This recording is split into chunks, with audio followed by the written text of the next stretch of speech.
நேற்றைய தினம் சட்டமன்ற உறுப்பினருடைய பதவியை ராஜினாமா செய்துவிட்டு இன்றைக்கு கழகத்திலே தமிழக வெற்றிக் கழகத்தில் நான் இணைந்திருக்கிறேன். ஏன் இங்கே இணைந்தார்கள் என்ற ஒரு கேள்வி கூட கேட்கக்கூடும். இதற்கு காரணங்கள் இருக்கிறது. இன்று திமுக வேறல்ல, அண்ணா திமுக வேறு என்பது அல்ல, உங்களுக்கு தெரியாத ஒன்றல்ல. இரண்டும் ஒன்றாக இணைந்துதான் பயணங்களை மேற்கொண்டு வருகிறார் என்பதை நாடு அறிந்து கொண்ட ஒன்றாக இருக்கிறது. இதை ஊடக நண்பர்களுக்கு நன்றாக தெரியும். ஏனென்று சொன்னால், நாட்டில் நடைபெறுகிற நிகழ்ச்சி தேர்தல் களத்திலே இருக்கின்ற போது ஆளுநரிடத்திலே கொடுக்கப்பட்ட மனு, அதற்கு பிறகு நாங்கள் என்ன நடவடிக்கை மேற்கொள்கிறோம் என்று சொன்னதோடு சரி, அதற்கு பிறகு அவங்களுடைய பயணங்கள் எப்படி இருக்கிறது, எப்படி நடைபெறுகிறது என்பதை பத்திரிகை நண்பர்களுக்கோ மக்களுக்கோ நான் சொல்ல தேவையில்லை. ஆனால் என்னுடைய பயணத்தை பொறுத்தவரையிலும் ஒரு தூய்மையான ஆட்சி தமிழகத்திலே மலர்வதற்கு வெற்றி கழகம், இன்றைக்கு தமிழக வெற்றி கழகம் இளவல் நம்முடைய வெற்றி பயணத்தை மேற்கொண்டிருக்கிற விஜய் அவர்கள் ஒரு மாபெரும் இயக்கத்தை உருவாக்கி மக்கள் மனதிலே இடம்பெற்றிருக்கிறார்.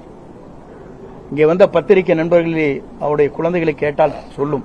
பள்ளிக்கு செல்கிற குழந்தையாக இருந்தாலும், கல்லூரிக்கு செல்கிற குழந்தையாக இருந்தாலும் கூட, அப்பா அம்மா இந்த முறை அவருக்கு ஓட்டளியுங்கள் என்று கேட்கின்ற நிலை தமிழ்நாட்டிலே பல்வேறு இடங்களிலே பல்வேறு செய்திகள் வந்து கொண்டிருக்கிற நிலை என்னிடத்திலே சொல்லியிருக்கிறார்.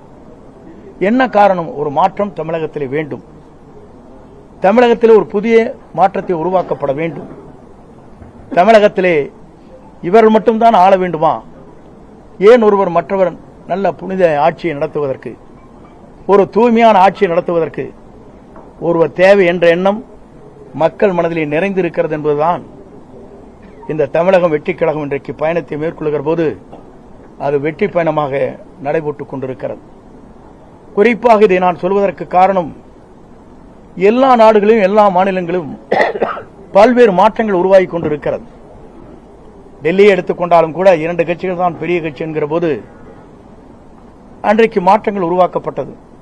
ஆம் ஆத்மா வந்தது, ஆம் ஆத்மா சொன்னது. அதே நேரத்தில் பஞ்சாபிலே கூட காங்கிரஸ் 2 கட்சிகள் போட்டி போட்டுக் கொண்டிருக்கிற போது இடையிலே மற்றொரு கட்சி அங்கே வருகின்ற வாய்ப்பு அங்கே உருவாக்கப்பட்டது. இதையெல்லாம் நான் எதற்காக சொல்லுவேன் சொன்னால், மக்கள் மாற்றத்தை விரும்புகிறார்கள். ஒரு தூய்மையான ஆட்சி தமிழகத்திலே கொண்டு வர வேண்டும், ஒரு மாற்றங்கள் தேவை என்ற நோக்கத்தோடு